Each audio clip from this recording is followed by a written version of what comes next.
Ilang karyada na? Ha? 2 piso.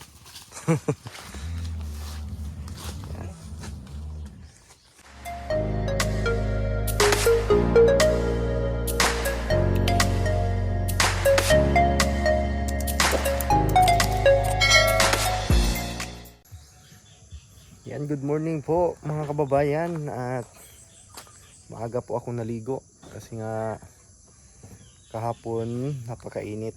Yan, fresh mo ang ating morning ngayon mga kababayan. At papakita ko lang po yung mga natapos natin kahapon kasi wala tayong upload kahapon mga kababayan kasi busy tayo, hindi tayo makakuha ng video kasi nga tayo, may busy tayo sa ating ginagawa mga kababayan at lagi tayong aakyat kaya hindi ako nakapag-video kahapon.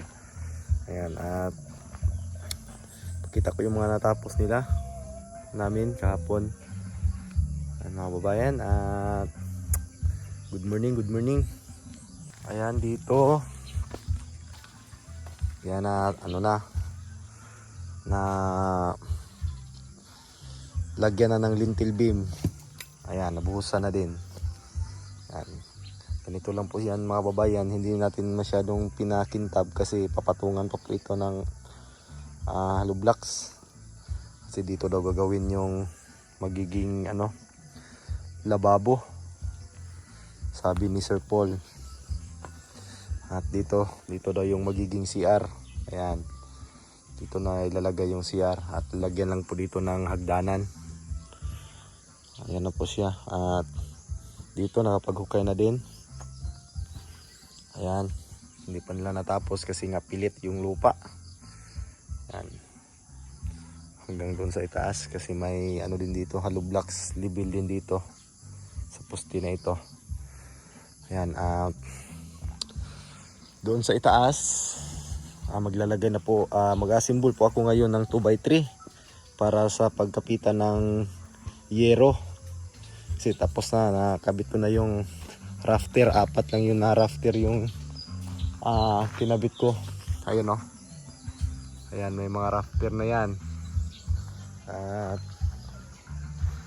120 yung naging natin dito, bulada. Ayan o. Ayan. Nakita nyo dyan sa may dulo. Yan po yung rafter. Ayan, patungo doon sa taas. Grabe ang bigat niya mga kababayan kahapon at hanapan din natin ng paraan kung paano natin maiangat. At tinalian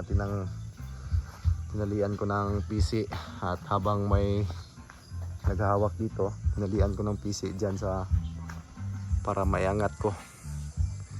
Kasi lang kami dyan, 2 kami sa taas at 2 din ditong sa baba na kumbaga nagtunol kung sa Bisaya pa. Grabe mga kababayan, mabigat talaga yan kasi 2 mm yan ang kapal. 10.4 meters pala. Ayan. Ayan po yung haba niya, 10.4 meters at grabe ang bigat ipaangat. At ang gagawin ko naman ngayon yung mga pagkabitan ng yero, itong 2x3. Yan po yung dugtong ko muna dito sa baba. Pagkatapos nating dugtungin kasi 11 na piraso yung malalagay dito. Bali ang kailangan ko dito is 22 pieces na 2x3. Kasi yung sumpay kasi yan, dugtong. Yan, napakataas. Ang tibay na. Medyo malug-alug pa doon sa taas pero dito sa baba hindi na. Lalo na't masahiga na to at mga ma-full weld na din natin kasi itong mga ilalim hindi pa to na full weld mga kababayan kasi nga itong mga ganito hindi mo talaga ito idiretso na i-full weld kasi pag idiretso mo ito mo full weld may tendency yan na gagalaw. Mas mabuti ng ganito na siya bago mo i-full weld kasi nakahawak-hawak na po sila lahat. Hindi na po yan gagalaw. Kasi pag yung pa isa-isa, full weld mo, tapos kabit ka naman ng isa, full weld mo din, may tendency talaga yung gagalaw yung mga tubular kahit makapal pa yan. Hindi katulad ng mga angle bar na mga makakapal, talagang pwede mong i-ano yon, pwede mong idiretso. Ayan, ang naka full wheel lang dyan is yung mga girt. Ayan, tibay na po yan kasi yung dalawa dyan sa gitna ay naka full wheel din yan sa poste o sa haligi.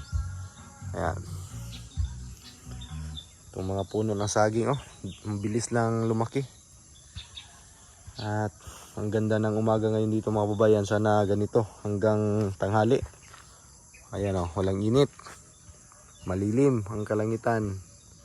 Yan, kamusta naman yung ano dyan? Kamusta naman yung lugar nyo dyan? Ganito ba rin o umuulan ba dyan sa inyo? Di kagabi umuulan. At dito lang po ako natutulog mga babayan, oh. Yan, ako po yung unang nakatulog dito kahit hindi pa tapos.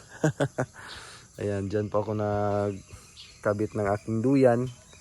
At yung pinakabubong ko lang is yung plywood. At mabuti at hindi malakas yung ulan kagabi. Kaya hindi tayo nakalipat doon. Kasi ano dito mga babayan, ang sarap dito matulog kasi mahangin-hangin. Hindi masyadong mainit. Ayan. Ito lang yung pinakaano ko, bubong. Yan, at may mga sounds na po. May sounds dito, baka maririnig, baka maka-copyright po tayo. Ayan, yan lang po mga babayan. At yan, pakita ko, update ko kayo mamaya sa mga gagawin pa dito. Ayan, marami pang gagawin dito mga babayan. Ito yung mga pinaka mahirap gawin, itong paghuhukay. Pilit ng yuta. Ito na lang po yung mahirap ng pagsusukalo. Ayan. Kailangan nating laliman kasi nga nakaslope to.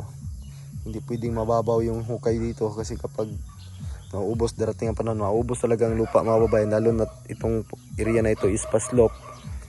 Talagang darating yung panahon na itong mga lupa na ito ay magkawala or mahilis siya.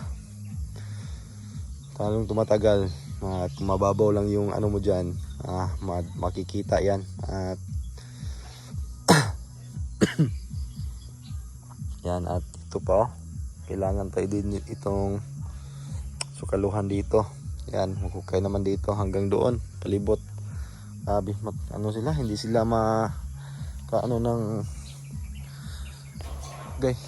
sila makahukay ng mabilis dahil sa lupa. Yan, laban-laban lang. Ang pilit manggod. Daming saging dito mga babayan. Saging saba. Grabe, na may na dito, yung gulang na. Pwede nang putulin.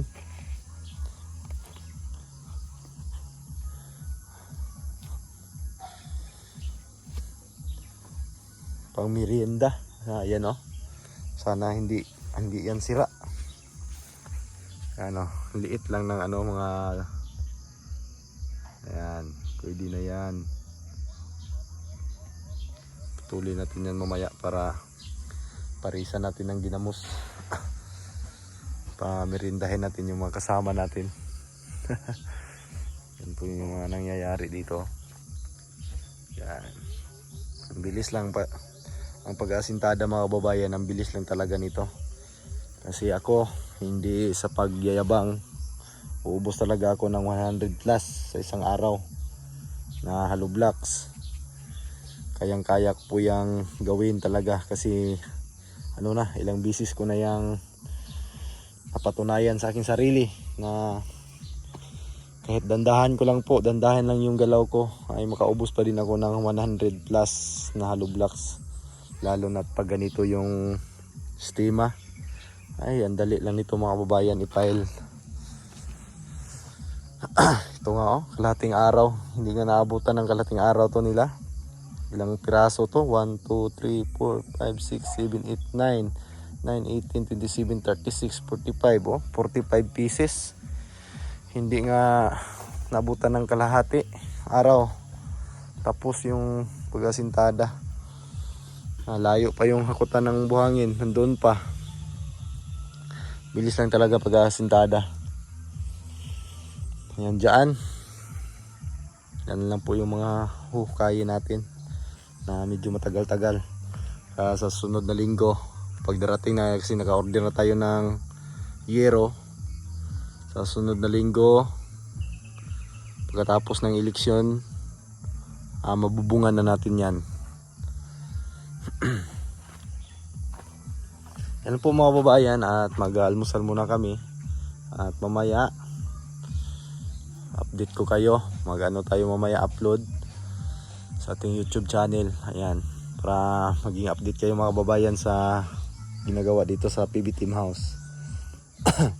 Yan lang po.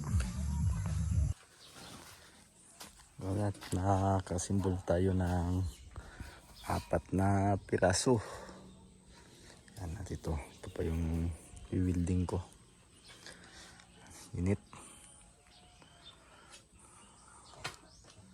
Yan, bali 11 pieces yung gagawin natin ng ganito. Dugtungan na yan, taas. Yan. Yan, dito na sila naghahalo kasi yung malayo na doon. Ito na naghahalo para malapit lang yung paghahakot ng mga buhangin. Sila magbubuhos sa gilid. Ayan. Wall putting. Magbubuhos sila ng wall putting. Naman dito kasi 3 lang kami ngayon. Absent yung isa. Siguro napagod kahapon. Yan yung mga rafter natin. Yan. 2x4 din yan. Yan, ubos na yung mga sinabit natin dyan na mga 2x3. Nandito na lahat. Yan lang po yung natitira. Ayan. Kaya magtanggal pa tayo ng 2 dyan. Isa na lang yung matitira para sa ating parlins doon sa itaas. Yan, at mag-welding ako mga babayan. Patuloy akong magdugtong. Ang dami ko pang kailangan dugtungin. 7 pa yung kulang kasi 4 na ito. Tapos magagamit doon is 11 pieces lang. Ayan. At dito kailangan ko pang buhuin yung 7.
Pila kasako yung masa duha?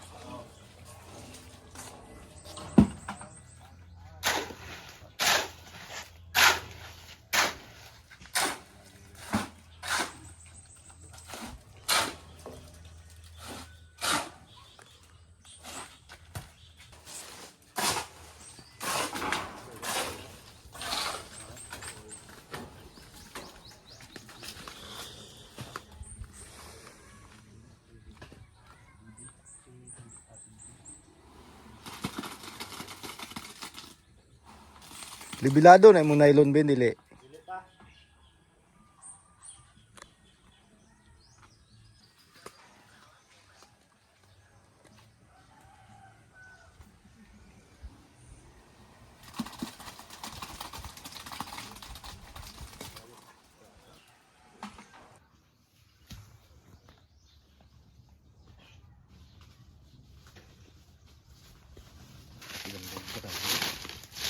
Bilang karyada na.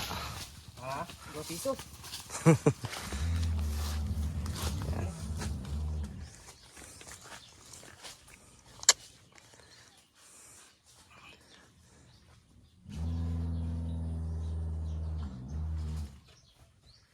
Yung hollow blocks oh, layo.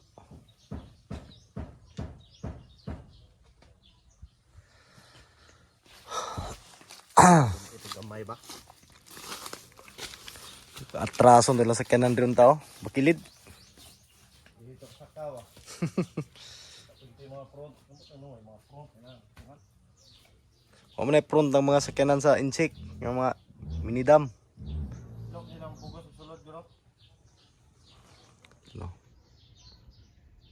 Doon yung mga hollow blocks.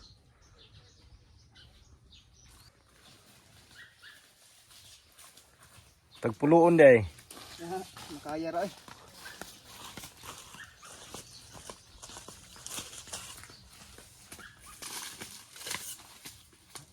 So ayan, magandang hapon po sa lahat. Sa ating mga kababayan dyan. Ayan, magandang hapon po sa inyo lahat dyan. Sa ating mga charity viewers. Ayan, good afternoon. At ito na mga kababayan yung update ngayong araw. Kita natin yung mga natapos. Ayan, ito na yung parlins na 2x3 na tubular. Yung gagamitin natin doon. Pagkakapitan ng yero.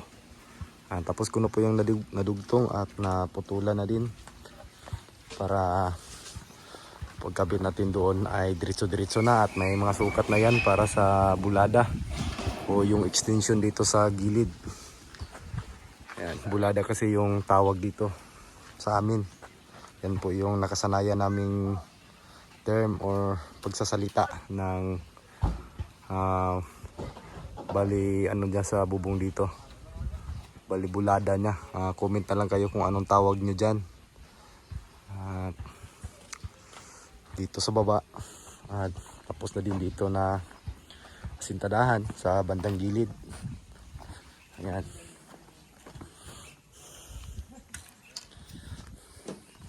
Dahil dito ilalagay daw yung CR. Ayan po siya. Kasi paano yan dyan? Paslop. Ayan. Yan po yung ito na po yung ano niya, libil. Yan po yung tansi oh. Yan. At lagyan natin ng lintel beam dito katulad dyan. Yan, may mga lintel beam na yan dyan. Dito bukas pa po ito kasi ano pa itong hollow blocks, basang basa pa. At dyan tayo maglalagay ng septic, yung deposito. Yan. Lang, naibara diri lang. Kuha ni, pusa ni. Ayan. Para dito, ito kukunin natin tong lupa na ito. Dadalhin natin dyan sa baba. Kasi yan po yung magiging level ng ating flooring. Yung pinakatap ng lintel beam. Ano pa dito, saka pa tayo ng 2 inches. Dito yung magiging flooring niya. Aangat pa tayo dito ng konti bago tayo mag flooring. At dito daw yung magiging lababo. Wala nang lababo sa itaas, dito na lang daw ilalagay. Kasi maglalagay tayo ng hagdanan dito, paakyat doon.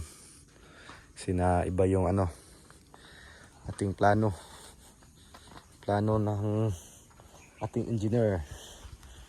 Ayan, thank you so much talaga mga kababayan sa panonood nyo sa Bitoy Daily Mix Vlog. Ayan, lagi ko talagang i-promote yung ano niya, channel para ma-monetize po siya mga kababayan. Kasi malaking tulong po din yun sa kanya pag na-monetize na po siya. Kasi sa mga charity viewers natin dyan at sa mga viewers na gusto ang mga ganitong trabaho, ayan, ano naman mga kababayan, pakilambing naman po na sana matulungan natin. Kasi kunti na lang yung kulang niya para ma-reach na po yung subscriber at saka yung watch hour na lang yung kulang. Ayan, at sa tulong nyo, manood lang kayo doon mga kababayan, sana matulungan natin balang araw. Si Bitoy ay talagang ano yan, mabait na tao yan talaga mga kababayan. Yan po yung masasabi ko sa inyo, kasi hindi man kami nagkalayo man kami nung kami lumaki na, kasi kanya-kanya hanap buhay at siya din may pamilya na, kaya at umalis na din siya doon sa aming barangay at dito na siya naninirahan sa syudad, kasi yung trabaho niya ay yung pagkukonstruksyon talaga mga kababayan. Sin kami ng trabaho, kaya sinusuportahan ko po yung ano niya, mga ginagawa. Ayan, sana matulungan niyo mga kababayan at maraming salamat talaga sa patuloy na pag-subscribe nyo at marami yung nadagdag na mga subscriber sa kanyang channel ang dahil po sa inyo yan mga kababayan. Thank you so much talaga sa inyo mga kababayan at God bless. At sa ating mga charity viewers, mga OFW viewers, ayan, sa ating mga kaibigan, ayan, thank you so much po sa inyong panunood. At kay Sir Paul, sa lahat ng PB team, ayan, at sa mga sponsors ng Pugong Biyahero, thank you so much po na palagi kayong sumusuporta. Sana gabayan kayo lagi ng Panginoon at ilayo sa mga sakit at ilayo sa mga disgrasya sa mga araw-araw. Ayan, thank you so much at amping mo tanan mga babayan at yan lang po. Bye bye.